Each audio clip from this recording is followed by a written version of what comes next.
தெய்வங்களை பிரார்த்தித்து மதிப்புக்குரிய இணுவில் பொது நூலகத்தினுடைய தலைவர் அவர்களே, மேடையிலே வீட்டிருக்கின்ற பேராசிரியர் தேவராஜா அவர்களே, முன்னாள் மகாஜனா கல்லூரி அதிபர் சுந்தரலிங்கம் அவர்களே, மதிப்பார்ந்த மருத்துவர் அவர்களே,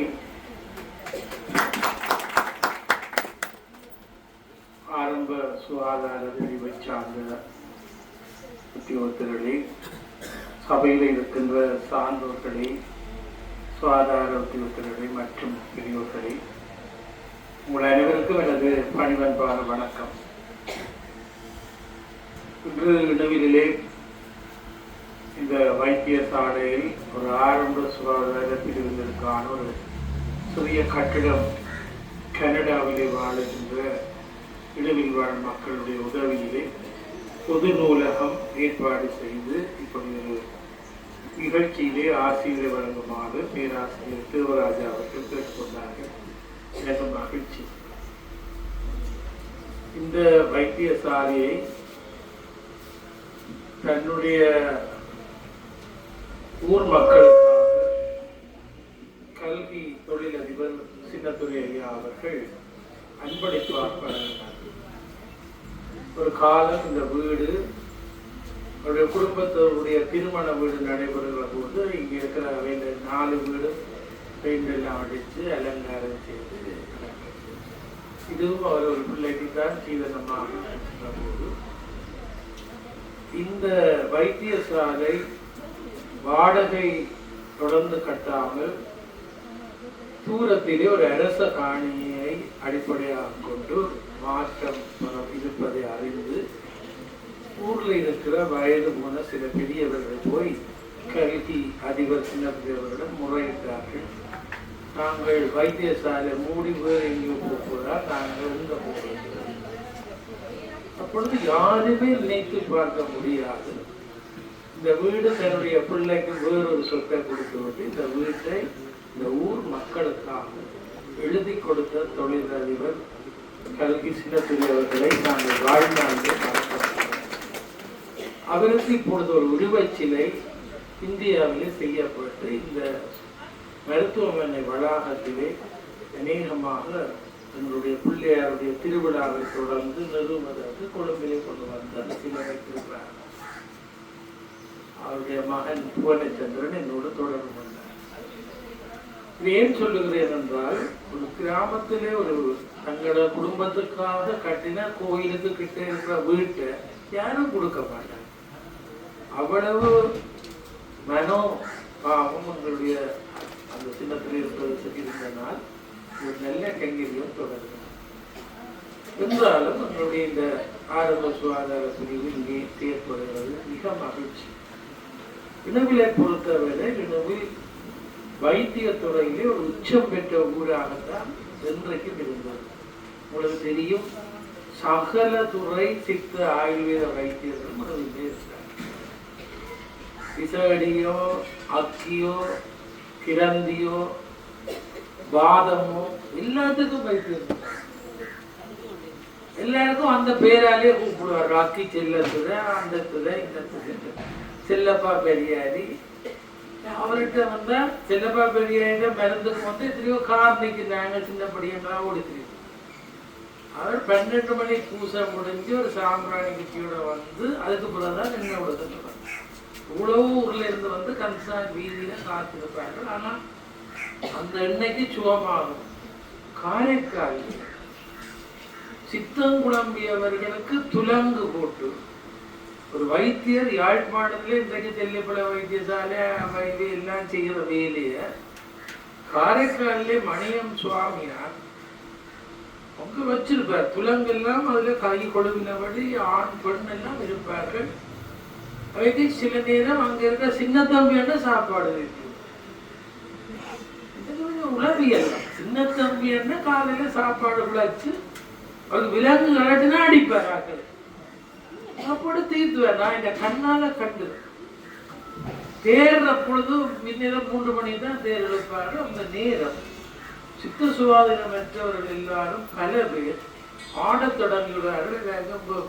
அடிச்சு போய்கிட்ட கொட்டில்லைகள் சுத்தி கொட்டில்லாம் போட்டிருந்த ஓட்ட அப்படித்தான் டைரக்டா. இந்த ஊர்ல சித்த சுவாதீனமற்றவர்களுக்கு ஒரு வைத்தியசாலை கோயில், விசகடிக்கு வைத்தியம், விளையாவாத்தியர் ஆசிரியர் மத்திய படிப்பிச்சு கொண்டிருப்பார். தோட்டத்துக்கு பாம்பு அடிச்சவன் எல்லாரும் பண்றாங்க. பிரின்சிபல்ட்ட அப்படியே தூக்கி கொண்டாந்து வண்டில் ஒரு கபுரியாவாத்தியர் பாம்பு அடிச்சு போட்டு புரியாவாத்தியார் ஒரு கல்லு வச்சிருக்கிறார். அவ்வளவுதான். அந்த கல்லை அந்த பாம்பு அடிச்ச வாயில உடைஞ்சுவார். உடைஞ்சு போட்டு சொல்லுவார், பயப்படாத, இடக்கடி பகக்கடி இல்லை. பகக்கடி என்றால் இவர் வித்திரை இல்லாமல் விதவிதமா வைத்தியத்தையோடு நான் சொல்றதை செய்வோம். இது இடக்கடி, சாப்பாடு நினைச்சு கட்டுப்பாடு. பாம்பு கடியில பகக்கடி, இடக்கடி, பயக்கடி என்றெல்லாம் இருக்கு. அது தெரிஞ்ச ஒரு யாழ்ப்பாணத்துல இடமில்ல புரியாவத்தியா இருந்தால் ஆசிரியர்களோட ஒரு காசு வாங்குறீங்க. அதான் ஒரு வைத்தியத்துக்கும் ஒரு தினம் காசு வாங்குறீங்க. சித்த வைத்தியத்துக்கும் காசு இல்லை, அக்கீஜனுக்கும் காசு இல்லை, ஒண்ணுக்கும். ராமலிங்கம் பெரியாரி வாதம் வந்தவையே இடமில்லை. அந்த ராமலிங்க பெரியாரியாற்ற வீட்டுல வாதத்துக்கு ஆவரங்கால் வைத்தியசாலை என்று போட்டோம். அவற்ற குரு ஆவரங்கால இருந்து அவர் அதை படிச்சார். அந்த வைத்தியசாலைக்கு பேர் ஆவரங்கால் வாதரேக வைத்தியசாலை. இந்த மரபு இன்றைக்கெல்லாம் போய் நவீன உலகத்துல நாங்கள் வந்தாலும் நான் நீள நினைந்து பார்க்கிறேன். எந்த ஒரு வேதனமும் பெறாமல் எங்கள் தலைமுறை, எங்களோட பேரன் பேசி கூட்டம் எல்லாரையும் உயிரோட காப்பாற்றின இந்த ஊர் வைத்தியர்களை நான் நினைந்து பார்க்கிறேன். பெரியாரி முத்துலிங்கம் மட்டும் இருந்தவர். அம்மாண்ட தாய் 90 வயது. அவன் சொன்னா எனக்கு ஒன்று செய்யல, இருக்கா முத்துலிங்கத்தான் கூப்பிடுது. பெரியாரியே சொந்தக்காரன். அவர் ஆட்சி என்ன செய்யுது, அது அம்மாவோட ஆட்சியோட காய்ச்சல் ஆட்சி. எனக்கு குமர் பிள்ளையிலே ஒரு அரணம் அடிச்சது, இன்னும் பெரிய மருந்து மாத்திரம். இப்ப என்னென்ன செய்யுது, 90 வயது ஆட்சி பழங்க சொல்ற நாடி தெளிவா பார்த்துட்டு அம்மாவுக்கு சொன்னேன், சொந்தக்காரங்க எல்லாரும் சொல்லுங்க, நாளைக்கு இந்த நேரம் ஆட்சி போகும். உங்களுக்கு ஆச்சரியம், ஆட்சி காய்ச்சி கொண்டிருக்கிறா, சாப்பிடுறா, நாளைக்கு நேரம் போன அவர் சொன்னபடி அடுத்த நாள் அந்த நேரம் ஆட்சி. இப்ப இந்த நாடி துடிப்பு என்பது எல்லாருமே பாக்கின நாடி துடிப்பு வைத்தியத்துல சுதுமலை அண்ணாமலை பெரியாரி முத்துலிங்கம் இவர்கள் தனித்துவம் வாய்ந்தவர்கள் என்பதை யாழ்ப்பாணத்திலே எழுதப்பட்டிருக்கின்ற ஒரு அற்புதமான கட்டுரையிலே கொட்டடியை சேர்ந்த டாக்டர் பாரத் கல் வைத்திய நிபுணர் அவர் இந்த யாழ்ப்பாணத்திலே நாடி துடிப்பு வைத்தியத்தை பார்க்கிற இந்த சுதுமலை பாரம்பரியம் இடமில்லை எப்படி இருந்தது. இந்த நாடிக்கு இப்ப இன்றைக்கு இல்ல ஆங்கில வைத்தியமாக இருந்தாலும் நான் ஏன் இதை சொல்றேன்னா இன்றைய தலைமுறைக்கு இது தெரியாது. இவ்வளவு வசதியா இந்த ஊர் இருந்ததுன்னு தெரியாது. எனவே இந்த வைத்திய பாரம்பரியம் இன்றைக்கு ஆங்கில வைத்தியமாக பாருங்க. இணுவில் வைத்தியசாலை, மெக்சிகன் வைத்தியசாலை என்ற அந்த வைத்தியசாலை இணுவிலே ஆரம்பிக்கப்பட்ட போது கோயில் காணியை இணுவில் மக்கள் கொடுத்திருக்கிறார். இன்னைக்கு இணுவில் ஆஸ்பத்திரிக்கு காணிக்கு பேர் கொக்கன் வளவு, மன்னன் தோட்டம், ஒரு 10 உறுதி கிடக்கு. ஏன்னா அந்த வைத்தியசாலையை அரைவாசிய எப்படியும் வாங்கி யாழ்ப்பாண போதனா வைத்தியசாலை அதில் உருவாகுவதற்கு முயற்சிகள் செய்த போது சில விடயங்களை தேடி பார்த்த போது பரப்பு 10 ரூபாய்ப்படி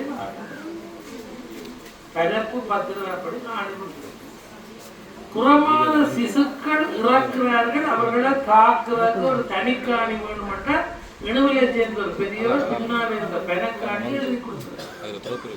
தண்டவாளத்துக்கு இதுக்கும் பக்கத்தில் இந்த பெனக்காணியை கொடுத்திருக்கிறார். ஒரு கிறிஸ்தவ நிறுவனமாக இருந்தாலும் அந்த நிறுவனம் ஆரம்பத்துல மகப்பேற்றுக்கு இலவச வைத்தியம் செய்ய போகிறேன் என்றுதான் யாழ்ப்பாணத்துல இணுவில பேசுகிறது. இணுவில் மக்கள் இலவச வைத்தியசாலை என்று 1921 அவர்கள் இலவசத்தில் இருந்து காசு அளவுள்ள வைத்தியசாலையா மாத்துறேன். இன்னைக்கு அது ஒரு தனியார் வைத்தியசாலையா இருந்தாலும் வேலுக்குள்ள பிரபாகரன் தொடக்கம் எல்லாரும் இல்ல பிறந்திருக்க.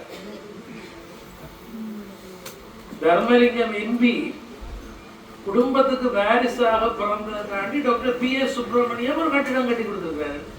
வைத்தியசாலை சுப்பிரமணியம் மண்டபம், தங்கம்மா மண்டபம், தன் மனைவியின் மேல் ஒரு மண்டபம் இருந்தா அவைக்கு பிள்ளை வாரிசு கிடைச்சதுக்கு சந்தோஷம் தெரிவிச்சா ஒரு கட்டிடம் கட்டி கொடுத்தா மட்டுமில்லை, அது ஒரு விழாவா செய்து நான் உடுப்பெல்லாம் கொடுத்து வைத்தியசாலை கொடுத்து அந்த காலத்தில் கொண்டாடினார்னு சொல்லுவார். அப்படி இன்னைக்கு இனிமேல் ஆஸ்பத்திரி, இனிமேல் ஒரு வைத்தியத்துக்கு ஒரு பேர் போன இடமாக இருந்த அந்த பாடங்களிலே இதுதான் இப்பொழுது இனிமேல் இருக்கிறோம் அரச வைத்தியசாலை. இது இன்னும் விஸ்தரிக்கப்படாது. கட்டாயம் இந்த இனிமேல் பொது நூலக இளைஞர்கள் கனடா, லண்டன், ஆஸ்திரேலியாவை சேர்ந்தவர்களை பிடிச்சு இங்கே ஒரு ஆம்புலன்ஸ் வாங்கி விடவும். இனிமேல் மக்களுக்கு இந்த அயலில் இருக்கிற அவசரத்துக்கு ஆம்புலன்ஸ் போகணும். ஏன் நான் சொல்றேன்னு சொன்னா, இன்றைக்கு இனிமேல் எல்லாம் இருக்கு, எல்லா இடமும் தேர் இருக்கு, எல்லா இடமும் மண்டபம் இருக்கு, எல்லாம் இருக்கு, ஆம்புலன்ஸ். அப்ப நாங்கள் 110-999 அடிச்சு ஆள் விலைக்கு இங்கே அரைவாசி பேர் போடுது. இனிமேலுக்கு ஆம்புலன்ஸ் வாங்க பெரிய வேலை, இனிமேலுக்கு ஆம்புலன்ஸ் வாங்க பெரிய வேலையில பேராசிரியர் தேவராஜாட்ட இந்த ஆசிரியரையில நான் சொல்லக்கூடியது என்னவென்றால், நீங்கள் இந்த இனிமேல் வாழ் மக்கள், அதுவும் பொது நூலில் இளைஞர்களிடம் சொல்ல வேண்டியது, நீங்கள் எல்லாம் அங்க போட்டிகள் தூக்கி கொண்டு உரைக்க ஆக்கணுங்க. எனவே உங்கள் எல்லாருக்கும் ஒரு தர்மமாக இருக்கும், இருக்கிற வயது பிறகு எல்லாருக்கும் இந்த வைத்தியசாலையில் ஒரு ஆம்புலன்ஸ் சர்வீஸ் இருக்கப்படும். பட்டுக்கோட்டையில் சில தனிப்பட்ட ஆட்கள், மூளாயிலாம் இப்போ 2 ஆம்புலன்ஸ் இருக்கு. அவங்க மூளாயாக்கள் ஜப்பான் எம்பசிக்கு கடிதம் எழுதி ஜப்பான் எம்பசி 2 ஆம்புலன்ஸ் ஒரு ஊர்ல ஆம்புலன்ஸ் எல்லாம் வாங்கிருக்க, தீவு பகுதியாக்கள் ஆம்புலன்ஸ் வாங்கி வச்சிருக்கோம். நாங்கள் இனிமேல் எல்லா வசதியும் உடைய நிலையில் நாங்கள் சும்மா ஆசிரியர் பேசிட்டு போகலாம். என்னை பொறுத்தவரை கட்டாயம் ஒன்றும் இல்லை. ஆம்புலன்ஸ் கூட ஆம்புலன்ஸ் தான் நான் சொல்றேன்னாக்கா, வெளிநாட்டில் ஆம்புலன்ஸா செய்துதான் ஆம்புலன்ஸ் வாங்கணும் இல்லை. ஒரு நல்ல வேனுக்கு ஆம்புலன்ஸ் கோணம் கூட்டிக் கொண்டு இங்க தங்கி இருந்து போனாலே பெரிய. அதுபடியா அந்த முயற்சியை இந்த கட்டத்தில் எடுத்தா பேராசிரியர் திருவராஜா எடுத்தாங்க. ஆளுக்கு ஒவ்வொரு லட்சம் போட்டாலும் உடனே ஆம்புலன்ஸ் வாங்க. இந்த வைத்தியசாலை ஒரு உயிரோட்டமான வைத்தியசாலையா மாற்றுறதுக்கு இடையில் மக்களுக்கு இதில் இங்கே ஒரு ஆம்புலன்ஸ் 24 மணித்தியாலம் அது அவசரத்துக்கு போகும். அதே போல இங்கே சில மாற்று ஒழுங்குகள் எல்லாம் இருக்கிறது. ராஜபக்ஷம் குடும்பம் வந்து சுழிபுரத்திலே வீடு ஒரு காணியிலே இப்படி ஒரு வைத்தியசாலையை கட்டியிருந்தாங்க. அந்த விழாவுக்கு நான் போனேன். ராஜபக்ஷன் நீர்ப்பாசன திணைக்கள பொறியியலாளர் இந்த மகன் உளுத்தரப்பட்டு என்னோட படித்தவர்.